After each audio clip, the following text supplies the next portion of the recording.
দোয়ার ফজিলত সম্পর্কে বলে শেষ করব এবং আমল করবেন। দুটি ক্ষেত্রে এর আমল রয়েছে। একজন সাহাবিয়া মহিলা খাওলা নামক, তিনি বলছেন যে সামেত রাসূল আল্লাহ সাল্লাল্লাহু আলাইহি ওয়াসাল্লাম ইয়াকুল, রাসূলুল্লাহ সাল্লাল্লাহু আলাইহি ওয়াসাল্লাম আমি বলতে শুনেছি, মান নাজালা মানজিলান, কোনো জায়গায় কেউ যদি অবতরণ করে, কোথাও নামলেন আপনি। আমি এর প্র্যাকটিক্যাল উদাহরণ দিই। প্রতিদিন আমরা ডিউটিতে আসছি না কর্মক্ষেত্রে, আমি ইসলামিক সেন্টারে আমার কাজের জন্য ঢুকছি, ঠিক না, এখানে নামলাম, জি এটা একটা জায়গা।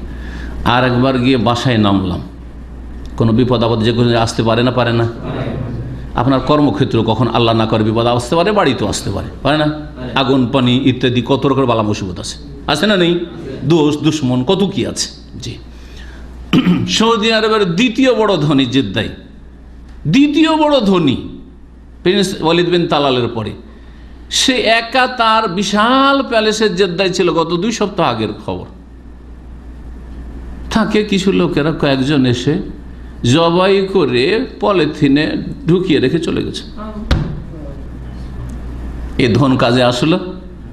মা গানানো মালো মা কাসাব, না ধন সম্পদ কাজে আসলো, না দুনিয়ার উপার্জন কাজে আসলো, না খ্যাতি কাজে আসলো যে পৃথিবীর মধ্যে এত নম্বরের ধনী আর এত নম্বরের এই, কিছুই কাজে আসলো না। প্যালেসে, তারপর নিজের বাড়িতে, জি হ্যাঁ, চারিদিকে ক্যামেরা লাগানো আছে। যদিও অপরাধীরা ধরা খেয়েছে কয়েকদিন পরে, কিন্তু জীবনটা তো চলে গেল। আর অপরাধী ধরা খেলো, তাদেরও জীবন যাবে, কিন্তু এই লোক তার ধন সম্পদ দিয়ে, হ্যাঁ, তার প্রভাব দিয়ে নিজেকে তো রক্ষা করতে পারলো না। বালা মুসিবত আসলো না। তো যে কোনো মানুষের ওপর সম্ভাবনা আছে, যে কোনো জায়গায় বালা মুসিবত আসতে পারে। যেখানে নামলেন, যারা গাড়ি চালান অথবা সফরে যাচ্ছেন, এখান থেকে মক্কা মদিনা রিয়াদ যাচ্ছেন, পেট্রোল পাম্পে নামলেন, ওইটা আপনার মঞ্জিল, কিছুক্ষণের জন্য নামলেন। যে কোনো বিপদ আপদ আসতে পারে না, আসতে পারে। হোটেলে গিয়ে নামলেন আপনি, নতুন হোটেল, অভ্যাস করে নিয়েছে আলহামদুলিল্লাহ, হোটেলে ঢুকতেই দোয়া বেরিয়ে যাবে মুখ দিয়ে। এয়ারপোর্টে কোনো জায়গায় গিয়ে নামলেন, কত বালা মুসিবত আসতে পারে। আজকাল দিনদার ধার্মিকদের ওপর আরও বালা মুসিবত বেশি, হ্যাঁ, শয়তানদের পক্ষ থেকে।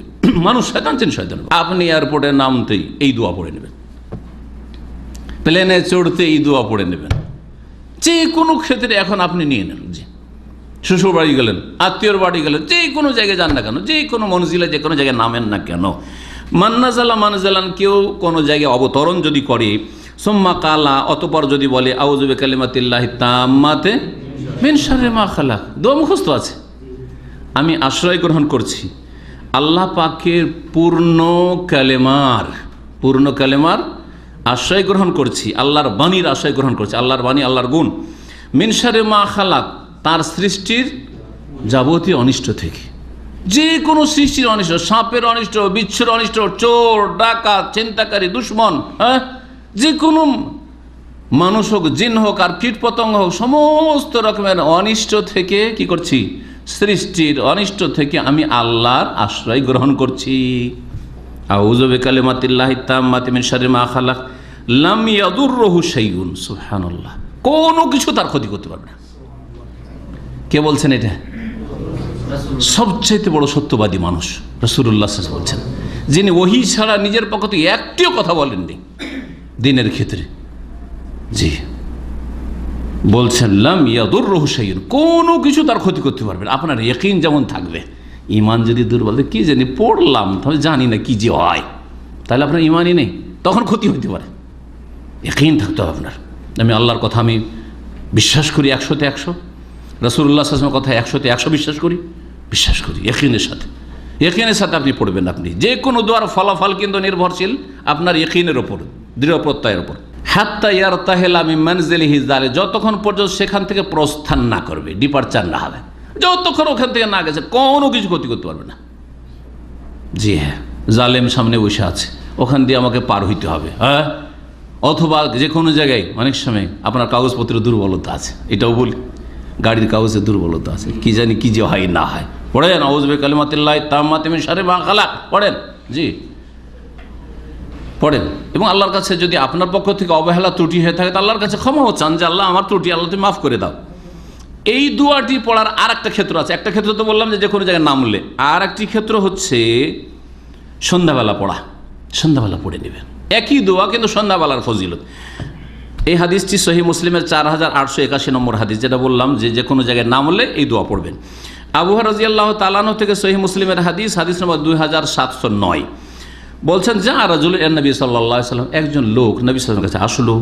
আসার পর ইয়া রাসূলুল্লাহ মা লাকিতু মিন আকরাবিল লাদাগাতিল বারিহা, গত রাতে কি যে আমার কষ্ট হয়েছে, কি যে আমার কষ্ট হয়েছে, আমাকে একটা বিচ্ছুতে দংশন করেছিল। বিচ্ছু দংশন বুঝেন না? বুঝেন না? ও মারাত্মক, মারাত্মক ব্যথা হয়, জি মারাত্মক কষ্ট হয়। এই বিচ্ছুতে আমাকে দংশন করেছে। কালা নবী সাল্লাল্লাহু আলাইহি ওয়াসাল্লাম বলে, আমা লাউকুল তাহিনা আমসাইতা, সন্ধ্যাবেলা যদি এই দোয়াটি বলে নিতে তাহলে এটা হইতো না তোমার। সন্ধ্যাবেলা যদি এটা বলে নিতে, কি আউযু বিকালিমাতিল্লাহি তাম্মাতি মিন শাররি মা খালাক লাম তাদুররুকা, তাহলে এই বিচ্ছু তোমার ক্ষতি করতে পারতো না। সুবহানাল্লাহ, চিন্তা করতে পেরেছেন? অভ্যাস করেন সন্ধ্যাবেলা মাগরিবের সলাতের পরে পরে অথবা আসরের সলাতের পরে, যে কোনো সময় পড়ে নিতে পারেন। সন্ধ্যা মানে আসরের সলাতের পর থেকে পড়তে পারেন আপনি। মাগরিব পরে পড়ে নেন, তারপরে ভুলে গেছেন আজকে মাগরিব পরে পড়া হয়নি রে, মনে করে রাখেন, এসব পরে পড়ে নেন আউযু বিকালিমাতিল্লাহি তাম্মাতি মিন শাররি মা খালাক, কোনো কিছুই সারা রাত ক্ষতি করতে পারবে না।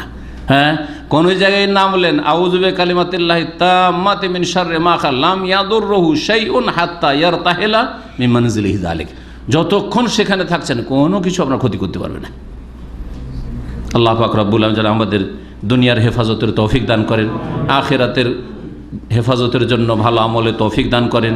আল্লাহ পাক আমাদের সকলকে জান্নাতুল ফিরদৌস দান করেন। দুনিয়ার সমস্ত রকমের বিপদ আপদ বালা মুসিবত থেকে ভাই বোন সকলের মুসলিম নর নারীর হেফাজত করেন। আল্লাহ পাক রব্বুল নেক লোকদের দলে আমাদেরকে শামিল করে নেন। আল্লাহ পাক তার জিকির আজকারের তৌফিক দান করেন। সকাল সন্ধ্যার দোয়া জিকির আজকারের হেফাজতের আল্লাহ পাক তৌফিক দান করেন। আল্লাহ পাকের দিনের হেফাজতের তৌফিক দান করেন। ফরজ ওয়াজিবের সুরক্ষার হেফাজতের আল্লাহ পাক তৌফিক দান করেন।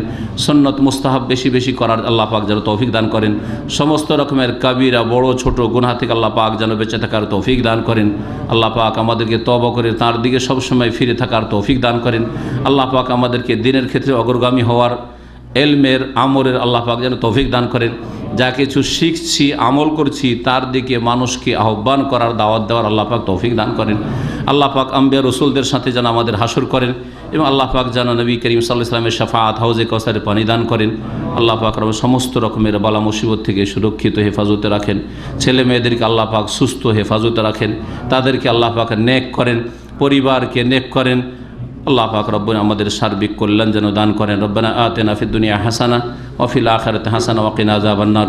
সুবহানা রাব্বিকা রাব্বিল ইজ্জাতি আম্মা ইয়াসিফুন ওয়া সালামুন আলাল মুরসালিন ওয়াল হামদুলিল্লাহি রাব্বিল আলামিন।